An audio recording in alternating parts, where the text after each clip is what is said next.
Hello everyone, it's Hayes, and in today's video we are going to be doing the analysis / commentary for episode 25 of Miraculous Ladybug Season 4 Risk.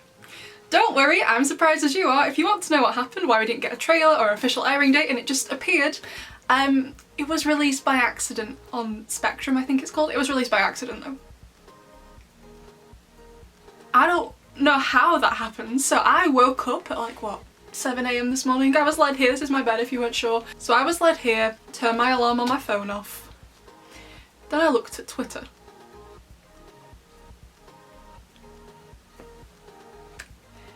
I immediately felt sick. How does this happen? Anyway, it's out. I'm about to spoil the whole episode. If you haven't seen it yet, please check below for links where you can go and watch it, but as always, those links will eventually get taken down for copyright. Has anyone else ever just woken up and felt sick at the prospect of a children's television show before? Because I have. Mainly this morning, other mornings as well. I felt the same way on the day Kuroneko came out, but not quite as much because, you know, I knew it was coming. I was prepared. I've had zero time to prepare, and I don't know if that's good or bad. The episode didn't make me cry though. To be fair, it wasn't really upsetting. Like, it was a shock it came, and maybe I did enjoy it more because we got a trailer from Plus Plus and Glue, so maybe I did enjoy it more due to the lack of spoilers. Because all the spoilers we got were kind of vague. I wasn't sure which spoilers were from Risk, which ones are from Strike Back, but now we know which ones are indeed from each episode. We still have crying Ladybug on Adrian's bathroom floor to happen, which will be in Strike Back. It wasn't in this episode. So I'm probably going to end up crying with her depending on what happens. Wow, I think someone's gonna get fired for this. Right, so my whole energy right now is nervous because not only is this episode making me nervous, but this was on the top of my list of things I had planned not to do today. I hadn't planned to do a commentary on this until maybe next month when it was released properly. But we're doing it now. Okay, so quick thoughts on the episode. I thought it was great. Solid 10 out of 10. I want to discuss some things. I don't have much criticisms on the episode, so if you're looking for a video that's going to really criticise it, it's not going to be the video. I thought the pacing of this episode was really good, however I may change my thoughts on that depending on the pacing of Strike Back. Often with these 1- and 2-parter episodes, like with Catalyst and Mayura for example, the pacing of each one, like they follow on from each other because they're meant to be watched continuously. It's more of a rather longer 40-minute episode rather than a shorter 20-minute episode, so I'm just going to try and judge the episode just off what we saw because obviously we don't have Strike Back. But right now I thought the pacing has been a lot better than a lot of the plot-heavy episodes we've got this season. It's better than Ephemeral for pacing, better than Kuroneko, better than Daddy Agrast. The pacing was amazing and the writing just overall was really good. I was really happy with the way this was written, with the relationship development, with the character development, even though some of that development was fueled by the Akuma. I really liked how the development came. The only thing I didn't like was Lila. She was fine in the episode. I mean, I don't like her as a person, but I enjoy her when she's in the show because she always brings something new. She brings a lot of conflict and she makes Adrian and Marinette talk to each other, as we see in this episode. One of my favourite episodes is Chameleon, also Volpina, because when she's there she brings them together, which is what I really like about Lila's character. But I definitely dislike how she's literally done nothing all season. Yeah, she's been in the class a few times, unless she's going to do something in 20 or 24, which anyway, unless she's going to do something in those episodes, her role just seems odd. I have no problem with anything she did in this episode. Well, I mean, she's not a nice person, but in terms of the plot of the episode, no problem with it happening. But she just needed a bigger presence. I'm not saying she had to be a main character in another episode, but she just needed to say a couple of lines here and there, just to be like, hey, I'm here, I'm still horrible, because like she's been laughing with the class in Guilt Trip, you know what I mean, like she just kind of seemed like she was one of them. And yeah, that's the only thing I disliked, but it's not technically to do with this episode, it's more of the series as a whole, hence why the score isn't lower than a 10. I thought this episode was pretty much solid, and usually the part 1 of the finale is more of a setup. For example, Catalyst is kind of a setup for Mayura to give them extra time to do something really cool and big. And even though this episode was kind of setup-like, kind of fillerish but with plots, it had a lot of things that are gonna eventually have to pay off, and I am I'm nervous, if you couldn't already tell by my rambling. So now we're going to go through the episode in chronological order and discuss it. So, the first thing, Cat Noir was like, can I come with you to collect these Miraculouses? Obviously that's referencing what happened in Kuroneko, and Ladybug this time handled it much better. Thank you, but she was like, no, you can't. And I understand it's for safety, but, you know, okay, yeah, I get it. And he was like, I know, I'm just a holder like any other.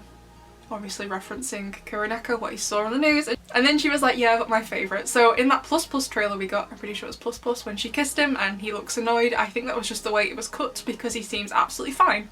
Which I on one hand very happy about, and on the other hand, not, because I guess this relates again to my problem with Kuroneko, is that by the end of that episode, everything seemed absolutely resolved. And there was going to be no further conflict. And I had heard that Ferry had said, yeah, that's it, that's the end of the conflict. But I don't feel like it's been resolved. In that episode, Ladybug was made to look like she had done absolutely nothing wrong, even though she shouted at him, and even though she's been freezing him out all season. She was made to look like she'd done nothing wrong and that she was absolutely perfect. And all of this was Adrian's fault. So I am feeling a little bit unsatisfied that they're just leaving it like this, because I'm fine with Cat Noir not collecting Miraculouses, I'm fine with that. And I guess I am fine with her calling her a holder like any other. It's a bit mean, but, you know, okay, I mean we all know he's not a holder like any other since he keeps his Miraculous permanently. But is he really not going to say anything to her? I did feel like part of the risk he was going to take in this episode, at the time obviously I was thinking about this, I didn't know what the Akuma was. First of all, he was going to confront his dad, and then second of all, he was going to confront Ladybug as well. Because they need to talk. I am personally not happy with the state of their relationship by the end of Kuroneko. Yeah, she keeps calling him irreplaceable, but it doesn't feel like it. Like, I don't feel like she means it, you know what I mean? I just feel like they need to talk properly, because in Kuroneko, when he was Catwalker, Adrian got to know how Ladybug was feeling. But Ladybug still doesn't know how he's feeling. And we had all that set up. We had it in Octagon, we had it in Sentibubble, we had it in Glaciator 2, in Hacksent, in Rocketeer, and in Wishmaker, and a bit in Ephemeral. So we had 7 episodes where it wasn't always the sole focus, but in 7 episodes we had some signs, whether it was the whole episode or just parts of it, like in Ephemeral just had a little bit, we had some signs that their relationship was breaking down. And you're going to solve it all in Kuroneko, and Cat Noir isn't going to tell Ladybug how he feels. And that's it, we're just going to leave it like this? Like I said, it's not the fault of this episode, it seems to be the fault of Kuroneko, but I was really seriously expecting them to address this in either Risk or Strike Back, and it doesn't even seem like it's going to happen at all, because things really are okay, when I just don't feel like they are, you know what I mean? Like, it's just... Like, don't get me wrong, I'm happy Lady Noir seems fine, because they do seem fine this episode. When she did kiss him and she left, he didn't look annoyed. The way that trailer had been cut made it look like he was annoyed. He was actually quite happy that she kissed him on the cheek, which I'm happy about as well. Strange to have all of that set up and have it resolved and not properly in one episode. So, yeah, okay. So, yeah, okay. It was also nice to see what Renna Furtive had been doing all of this time with that cool telescope binocular thing. I don't know. And then, oh my god, Daddy aggressed when he was with Natalie. He was like, a mistake, a risk, she never takes a risk. He was hilarious. But Natalie had said that back in episode 13, right at the end of Optigami, so why didn't you? Why didn't you notice what she'd said then? I don't know. I also liked how they showed like Shadow Daddy's vision, how he like hears everyone's complaints and that's how he decides who's to akumatize. I really loved this Akuma. I mean, I don't feel the child was that annoyed by his parents, but okay, whatever. Do they actually also call him Froggy? Is that his actual name or just a nickname? I don't know. However, I really like the idea for the Akuma that it doesn't always take place immediately. It was kind of like Sandboy in that it affected everyone while they were asleep and they couldn't do anything about it, and it gets like triggered later on when either someone says Risk apparently or when they hear the song. So I really loved that about it, and how he finally told them like, hey, hide the object. Like, I know sometimes the object is attached to the person, like for example it seems like in Chilin, which you haven't seen yet, the object is going to be Sabine's handcuffs, but she can't hide them, so fine, fair enough, you can't always do that. But I'm sure there have been other instances where we're like, yeah, maybe I could hide the Akuma. Like for example, Soul Crusher was kind of difficult because the Akuma wasn't on Zoe, it was on the roof of the hotel in that, the box thing, I forgot what the box was called, you know what I mean? So it's often harder when the Akuma isn't on them. Like in Guilt Trip, Julika left her phone in the toilet cubicle, it didn't go with her for the object the Amok was attached to, so definitely makes it harder. So I have absolutely zero idea where it's been hidden. However, you know, we're on what? So Ephemeral episode 22, that was episode 100. So this is episode 23, 24, 25, episode 103. It's taken you 103 episodes, Daddy Agrest, to finally tell someone to hide the object that is attached to their Akuma. Don't you think you maybe would have been successful with a less powerful Akuma if you told them all that? No? Yes? Maybe. Also, right, I just have some questions about this Akuma that maybe I just didn't understand. Can no one else see the thing? Like, can the Kwamis not see it? Like, no one else at school say, oh hey, you've got one. Like, oh well, you've got one too. Can no one else see it? I don't know. Also, we saw it get infected in Adrian's house. It infected Adrian. Is infected the right word? I'm not sure if infected is the right word here. But did it also not get Natalie? Or Gabriel himself? I don't know, because I'm just wondering if it has got to Natalie. Like, because of the clothes she wears, you can't really see her neck, so I can't tell. Did you see it? I didn't see it. Does she have one? I'm not sure. But is she gonna take a risk? Maybe. I don't know. Like, maybe, like, I feel like her risk will be telling Gabriel how she feels. And he'll be like, no, I don't have feelings for you, because obviously how he feels for Emily, but yeah, like, can no one not see the tattoo thing? Does no one notice the boy? Everyone just seems like absolutely blind to him. No one think it's just a bit weird this child is just, you know, roaming around the city singing slightly weird sounding rhyme. Okay, but yeah, I really love the Akuma. When we first got the spoiler image, I think it was from Gloob, we saw it was a child and I was like, well, this is definitely for the finale. Now I was a bit worried how well a child was going to pull it off, just because, I mean, we haven't had bad child Akumas before. Like Puppeteer is pretty good, Sapatees was pretty good as well. We don't talk about Chris. But yeah, I think he's doing a great job. So I really love the concept of the Akuma, and I'm really excited to see how this is going to be solved and how far they're going to take all this risk stuff. Like, what's someone going to do? Like, it seems like Max is about to drown himself. Max, calm down! Like, wow, okay. So, great, lovely. Let's move on to Lila. So like I said before, I wish she had a bit more presence this season. Her just being sat in class is not her having a presence. It's her saying a few things. Like, we had class scenes in Ephemeral, in Wishmaker,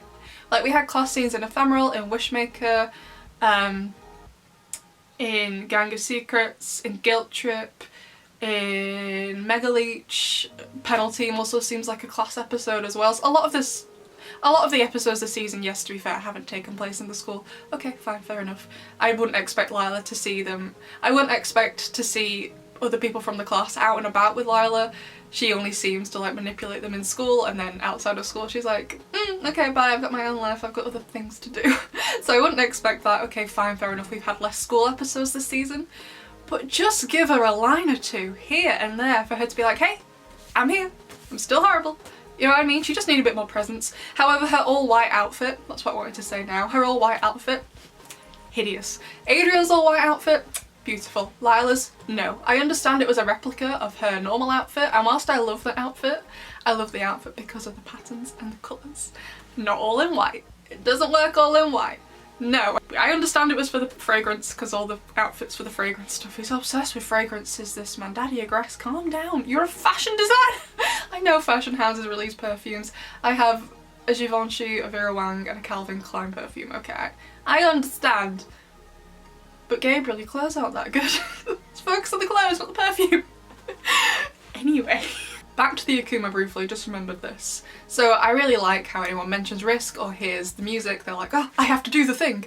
However, I did find it kind of funny. I'm not sure if I dislike it or just find it funny right now, that anyone can interrupt them. So Adrian went down in his pyjamas to confront his dad, and Lila was there and saw him in his gym jams, and she was like, oh, okay, hello, good morning. But his dad was like, no, shut up.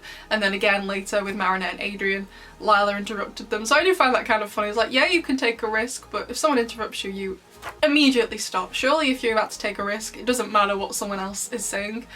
Like, you're prepared to take the risk, so you just absolutely go for it. Forget what everyone else is saying. I don't know. But back to the perfume briefly. Sorry, this is a bit all over the place, that's because I'm nervous. Gabriel's idea. Like, surely to God, like, Bob is there, like his producer or financer or whatever, I don't know what his actual role within the company is, he's like, this is going to cost a lot of money with all these different backdrops around the world, and Gabriel's like, no, we're not doing that. We're just going to send them there instead to film it. Isn't that even more expensive? How much money do you have to throw at this? However, I do feel that Gabriel, from what he says later on in the episode, he intends for his plan to be something huge and out of this world, and some people may get hurt. So it does seem that maybe he has kind of just come up with this on the fly, pretty much, to get Adrian out of Paris so he doesn't get affected. He waits until Adrian leaves. Natalie rings him to say, hey, your son's safe, and he's like, perfect, and he creates the strike back Senti monster. That seems what's to be going on, because like he has that idea like the split second the day before Adrian leaves. Adrian doesn't know about it until the day he is leaving, so it seems like a very last minute plan that seems a bit odd. So yeah, they could shoot this in Paris with loads of different backdrops for all the cities they're planning on going to. It seems like they're going to London first, that's where the Eurostar goes, to London. I think it goes to other places as well, but I think it goes to other European places. I'm not sure though. Does it go to Belgium? I don't know. I've never been on it, I'm sorry. It's been ages since I've been to Paris, or to London actually. Wow, how long has it been since I've been to London? No one cares about that, Hazel. I don't. So now let's talk about the Adrian. And yes, before you ask, yes, I did film a reaction video. I don't know when it's going up.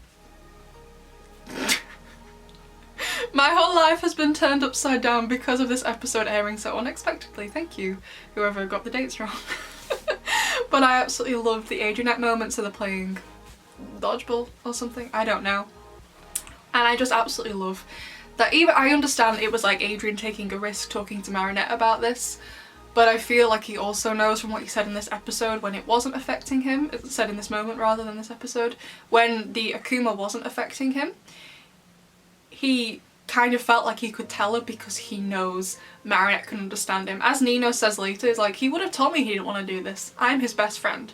Whilst Nino does seem like his best friend, they hang out with each other a lot, it never seems to me, and this isn't like something I have against Nino, it's just the way their relationship is and that's fine.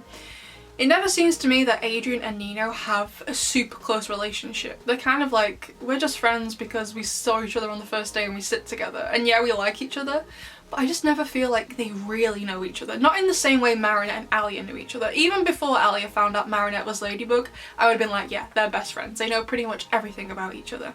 But even without knowing that Adrian is Cat Noir, I've never felt that Nino really understands Adrian. So yeah, you're his best friend, but you don't, I don't know, I just don't feel they have that kind of relationship. I never feel like Adrian would ever have told Nino something like that, because they're just not like that together. Does that make sense? It's nothing I have against Nino, I've just never felt their relationship was like that. However, Adrian does have that kind of relationship with Marinette, and it's been built up wonderfully. I don't know if that's just because of the Marry Cat moments or other moments, like for example in Volpina and Chameleon, where they talk about Lila and they're a united front against her. I don't know exactly, but it was wonderful. You'll see my reaction to the scene when they hold hands. It was great, and I really like how Marinette, obviously again the Akuma did affect her, she didn't immediately take advantage of it until Adrian said something to activate the Akuma. Like if this was any other girl in the show, like Lila or Chloe, if Adrian had held hands with them and said thank you for listening to me like that, I feel like they would have jumped on that and taken advantage of it, and I'm really happy Marinette didn't. She's had a lot of character development this season, which was all thrown out of the window in Simple Man with the stalking, thank you very much. But I was really happy she didn't take advantage of it, and the only reason she kind of did take advantage of that moment was because of the Akuma. And I really just liked in general how Marinette, Felix and Kagami were the only ones who not necessarily see Adrian for who he really is, but at least can tell that Adrian isn't okay. Like Kagami and Felix knew, like Kagami, Felix and Marinette all knew Adrian wasn't okay from him looking sad on that news broadcast. And I'm assuming everyone else in the class probably saw that news broadcast. And they didn't even register. Like, it's clear. I'm autistic and have trouble with people's facial expressions, understanding what they're thinking from a facial expression, but that was clear to me. So it was just, I'm glad he has people in his corner. So I did really like this Adrianette moment, because not only was it kind of sort of romantic and very sweet, it was also shows us how far their relationship has come from origins when Marinette wouldn't even speak to him. He knows he can confide in Marinette, he knows she understands him, and maybe that's because of how much time he does spend with her as Cat Noir. I don't know, but yeah, it was wonderful, and it's kind of what the season has been building to. We've had moments like in Guilt Trip, like in Wishmaker, where they have definitely gotten closer this season, so yeah, I was pretty happy with most of the relationship stuff in this. However, it does kind of make me frustrated again about the Cat Noir stuff due to the lack of communication. Like, Marinette is so willing to understand Adrien and understand what he's going through, and she just sees it immediately. She's like, I know he's not okay, I have to help him. That's what she says at her locker. She knows he's not okay, and Tiki's like, yeah, it's because you're in love with him. Is that the whole reason why she's not seeing how Cat Noir is feeling? Because she's not in love with him? It just seems very odd to me right now, to be honest, that relationship with Ladybug and Cat Noir. To have it build for like 6-7 episodes and it all get kind of sort of resolved, not really in Kuroneko, and now they're just gonna ignore it forever when things aren't okay. So Marinette knows how Adrien is feeling and Cat Noir knows how Ladybug feels. But Ladybug still doesn't know how Cat Noir feels, you know what I mean? I can't imagine he's still okay with all of this, but he seems it. I guess we'll know for sure in Penalty, and that'll help as well, since there's going to be all the heroes in that episode apart from Bunnix and Rena. So there's going to be all the heroes. I guess we'll see how he feels. From what we've seen on this episode, from the trailers we've got, he seems fine with everything. So yeah, okay, fine, fair enough. I am just feeling a bit confused why they built it up for so long. If they weren't going to do something a bit more with it, it just seems like they built this up just for Kuroneko and now like, okay, we're done. But they didn't properly resolve it in Kuroneko. Ladybug still doesn't know how Cat Noir feels. He's been left out for so many episodes. She doesn't know, and he's never gonna tell her. Which, I guess, I think I said it in my Kuroneko video and the video I made on the weekend about the Lady Noir relationship. That's indicative of Adrien's character because he doesn't confront people until he's made to, like with Ariska Kuma, or until he's really reached his breaking point, and I think his breaking point is higher than Marinette's. So, I was expecting him to do it in the finale, but it doesn't seem like he is doing now. So it's just, I feel like it's such an odd choice to spend all that time and all those episodes building up to it if you're only just going to do it in one episode. Why would you spend like 6 episodes building up to this if you're just going to resolve it all in one episode? The way their relationship was going, they needed more than one episode to sort this out. So, I don't know. Like I said, I don't know what's going to happen in Strike Back. I hope it gets talked about because to me, I just don't feel like things are okay between them. Why is he just settling? I guess, again, it's like Adrien. He doesn't confront people, okay. He just deals with things as they come and doesn't do anything about them. He's like, oh, okay, fine, whatever, but I don't know. It was just like, I do kind of feel unsatisfied by it because it's been building up so much. If they only did this in Rocketeer and Wishmaker and then solved it all in Kuroneko, I'd been like, oh yeah, okay, fine, fair enough. It's only been 2 episodes. But it's been 13 through 18 and a tiny bit in 22. If you're going to spend all that time doing it, then do something with it. Don't just resolve it in one episode and don't resolve it very well. It's like I said, it's more of a frustration I have with Kuroneko and how there was no real follow through. It had a great setup, but then there was nothing really solid to solve it. So yeah, like it's more of a problem I have with the overall show rather than more of the overall season than this episode. But anyway, however, one thing that really did annoy me, and I guess it kind of has to be like this in order for the episode to work, was Alia. So they're all in the canteen. We have Potato Adrien, splendid. Alia was a juice box. Rose was a strawberry, very cute, I love them all. But Alia was like, this is just because Adrien is going with Lila. I understand why Alia thinks that.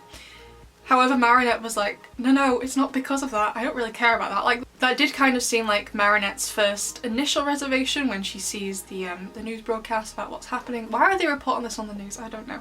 But then Marinette's like, no, that's not the reason. It's because he doesn't want to go.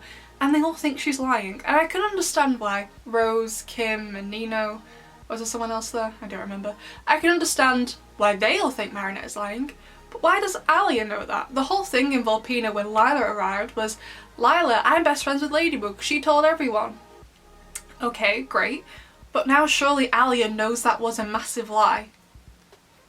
Right? Because she knows Marinette is Ladybug. All this season, since Gang of Secrets, I've kept mentioning like, hey, is Alia ever gonna apologise to Marinette for what happened in previous seasons with Lila and not believing her, because their relationship was awful. For example, in the episode Ladybug, when Alia did kind of sort of stand up for Marinette. So I am like, why are you taking Lila's side in this? I know it wasn't technically, like, I think Alia just believes it was because Marinette is jealous rather than she's concerned about Adrian, but I was just like, Alia, why would she lie? It's not a problem, I was just frustrated with Alia, you know what I mean? I was just like, what? Why aren't you believing her?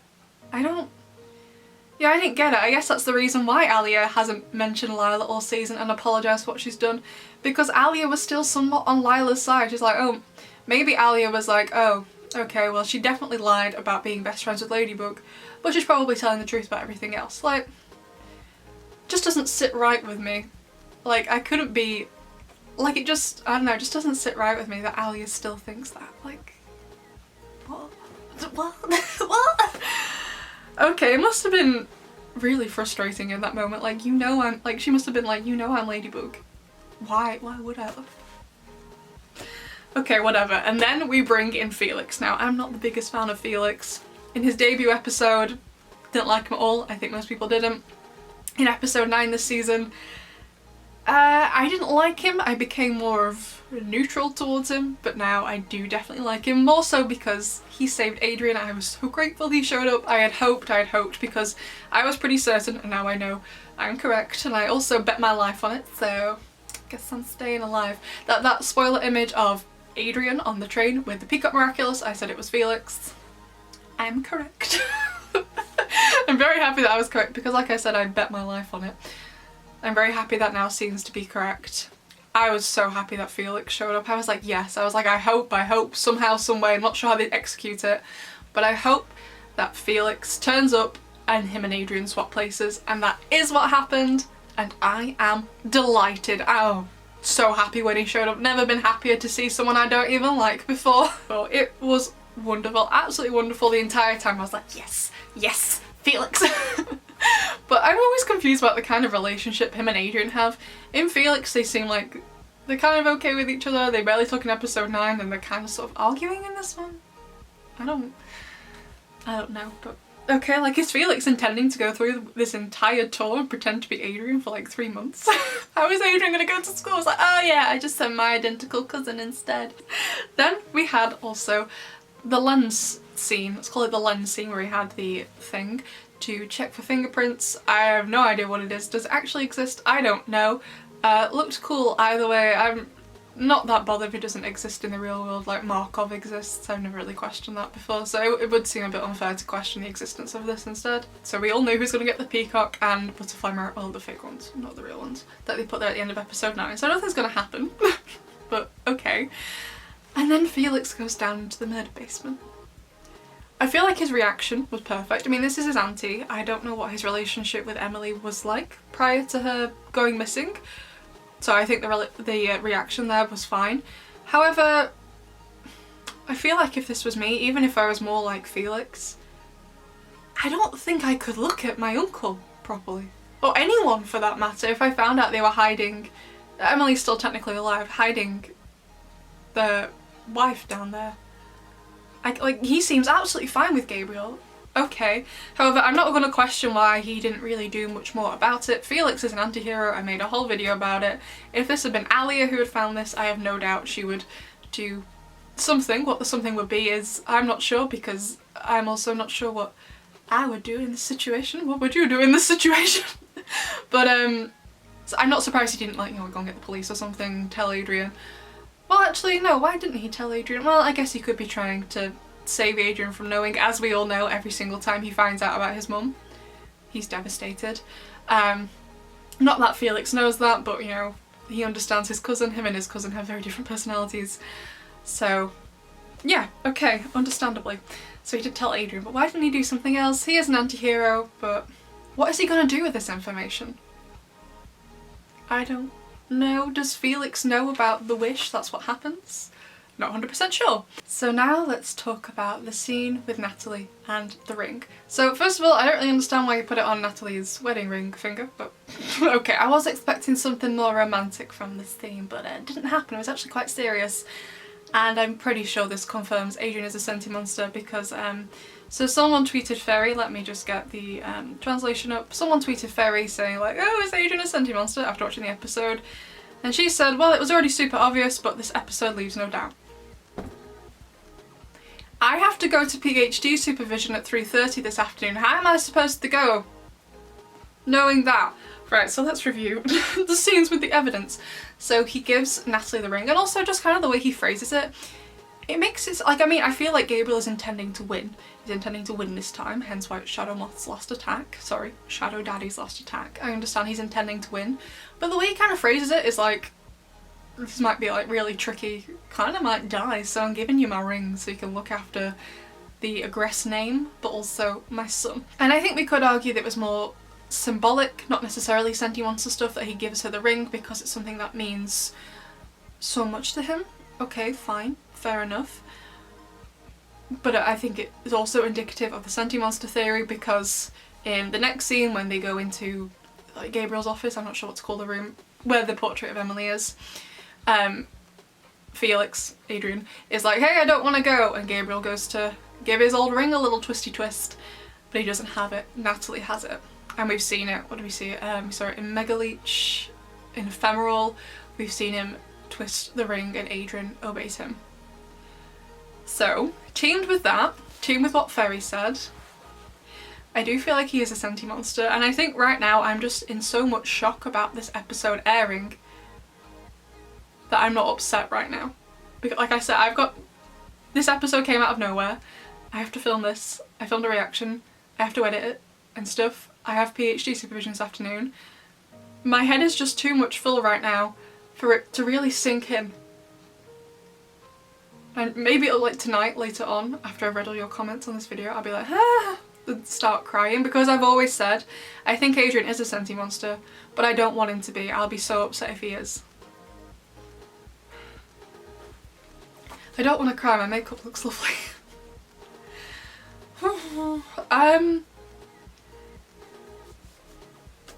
Yeah, I don't see why Ferry would have lied about it. I just had to use Google Translate for it since Ferry replied to the tweet in Spanish, because the other tweet was in Spanish obviously. But I've gotten very nervous. Why Natalie didn't do the ring twisty thing, I don't know. I guess it's possible she doesn't know Adrian is a senti monster. I mean, if Adrian is a senti monster, Natalie didn't create him because she wouldn't have been able to create other senti monsters in season 3. That's not how it works. You can only create one senti monster at once. That senti monster can stay alive for ages, but you can't create another senti monster until that one has been destroyed. And we also know Gabriel didn't create him either. So it was more than likely Emily who created Adrian, if he is a senti monster. I think I maybe want to make another video about the senti monster stuff, because right now I'm not 100% sure if it was actually confirmed in the episode, because I feel like some of the episode stuff could be argued either way, but I feel like Gabriel's facial expression when he realises the ring is gone does kind of confirm it, that he can't control Adrian. But again, we could also argue it's just like a nervous tick he does, like I sometimes just twist my ring around, play with my earrings, play with my hair, we all do something like that, you know what I mean? So to me, maybe I'm just in denial, but to me I'm just like, Adrian is not a senti monster until one of the characters says it in the show. He is not a senti monster until someone says it. And maybe that's the reason why Ladybug's crying in Adrian's bathroom, because she's just found out he's a senti monster. Maybe that is the reason. I don't know, I'm still unsure why she is exactly crying. I don't know. Anyway, let's carry on. So Marinette is taking all of these risks, and Tiki just tried to be like, hey, calm down. But I would argue Kwame's like Long and Sass and Waze and Bark are Kwame's that are kind of a lot wiser. So why didn't they step up in that scene and realise that something was going on? Can they not see like the tattoo thing as well? Is it just for the audience's benefit? Not 100% sure, so I'm not really sure why they didn't step in. And then when Adrian texts Felix, oh my god, he was like, stop, don't do this. And I guess, again, it was and I know, again, it was the risk thing that was making him be like, okay, yeah, take a risk, I'm gonna confront my dad. You're not going, I'm gonna confront him. Neither of us are going on this trip. But Felix disobeyed him, which I was very, very happy about. And I was like, Felix, you delete that text, you delete it. And he did delete it. Thank you very much. However, I was Whilst I was glad Felix didn't listen, I was very worried that Marinette was going to go to the train station and reveal herself in front of Felix, obviously thinking it's Adrian, that Ladybug was Marinette. Thankfully she didn't do that. Was that really, because the way the synopsis worded it made it seem as if she really was going to do that. It does kind of seem though from what's happened and what will happen in Strike Back is that that won't happen at all. That Ladybug won't reveal she's Marinette to Adrian. Maybe, maybe not. I'm not 100% sure right now. And then the final parts of the episode, of course, where Strike Back gets created and just starts crushing stuff. That seems to be all what the Sentimonster is doing. Crushing things. And we kind of know how it is resolved. It gets end up thrown into the sun. So I'm not that worried about it, as we saw from the trailer. It seems like it's going to be fine.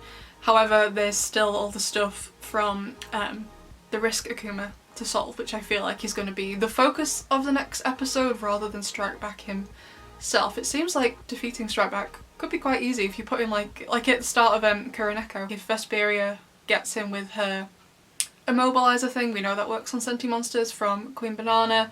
Nino surrounds him in the shield, Pegasus does his thing and sends him into the sun, assuming Max didn't drown from swimming earlier. What is wrong with him? I understand the episode, but also like, you can't swim, Max, calm down. Okay, whatever. And then we had Adrian right at the end seeing the object. I think we saw it like glimmer or whatever, and then Ladybug being like, well, I'm gonna go to London using the horse Miraculous. So yeah, I think it was a pretty solid episode. All of the problems I have with the episode, for example, the Lady Noir relationship, for example, Alia, for example, Lila's lack of presence this season, have more to do with other episodes rather than this one. But yeah, I really, really liked it, to be honest. It was a really good setup for Strike Back, but they've got a lot of things to sort out in Strike Back. However, the pacing of this episode was very, very good, actually. I was expecting it to be rushed because a lot of the plot episodes this season have been rushed. Didn't seem to be the case here, so I was pretty happy with that. Yeah, pretty happy. I just don't think it's sunk in yet. Maybe if I'd been more prepared for this, maybe like we found out next week, yep, Strike Back airing next week at some point, we get a trailer, we get official synopsis, we get, you know, all the normal stuff we usually get, I think I would have been more nervous. But I literally woke up and found out and I was like, okay, well, I guess we're not having a chill day before PhD supervision to prepare for it and have fun and do some exercise and do some other studying and read. We're doing this. I had not planned to do this today. Okay, so I think I want to make a video, probably after Chilin airs and after Penalty airs, because of just the timing of this. There isn't much time. I want to make a video discussing what happens next. So there's a lot of things to pay off. Felix and the fake Miraculouses, Ladybug in the bathroom crying, Adrian with this object. Is he gonna find his mum? He's gonna be absolutely devastated, as we always know, he always is. We also know it's gonna end on a cliffhanger. What else? How Risk is gonna be resolved. I don't think anything's gonna happen with the Lady Noir relationship, so what's the cliffhanger gonna be? Is Adrian really a Sentimonster? Like I said, I'm in denial right now. I'm not believing it until someone in the show says it. Until one of the characters says, yep, Adrian's a Sentimonster, I don't believe it. What else has to pay off? I think mainly just the Akuma. The Sentimonster seems pretty easy to defeat from what we've seen. I think it was from, oh, I don't remember which trailer it was from, but you all know what I'm talking about, where it falls into the sun. Seems like a fairly easy solve. Yeah, I think that's all the things that need resolving. I think it's doable. I hope it's pulled off just as well, because the pacing of this episode, the overall writing was so good. Most of my problems with this episode are due to what happened in other episodes, so I'm trying not to, you know, place the blame on this episode for the faults of other episodes. So yeah, okay, so I still think it's a 10 out of 10. Maybe I'll change my mind and put it a bit lower once I've calmed down. Right now, I am not okay. I know I seem like it and I know I look put together, but inside my head, I feel spiritually dead. That's how I feel right now. I feel not okay. I'm not okay, besties. Will I ever be okay again after the end of this season? Probably not. I think maybe when I watch Strike Back I won't do my makeup film because I feel like I will cry for Strike Back. I'm starting to feel sick at just the thought of it already. Who feels sick over a kid's TV show when you're 25 and in the final year of your PhD? I have PhD supervision. I keep forgetting. If I had known this was coming out today, I would not have booked PhD supervision for this. When we book in a new date for my supervision, I look at my actual calendar, things I have to do in my real life with my family and my friends. Then I look at my Miraculous calendar when things are meant to come out, and then I book supervisions around them when I know I've got enough time to get all the work done. If I knew this was happening today, I would not be having PhD supervision today. So solid 10 out of 10 for the episode. Best line of the episode was from Adrian. I may have to work with you, Lila, but I don't have to listen to your lies. Yes, MVP. Who is the MVP of this episode? I kind of want to say Felix. Did I give him the MVP in episode 9?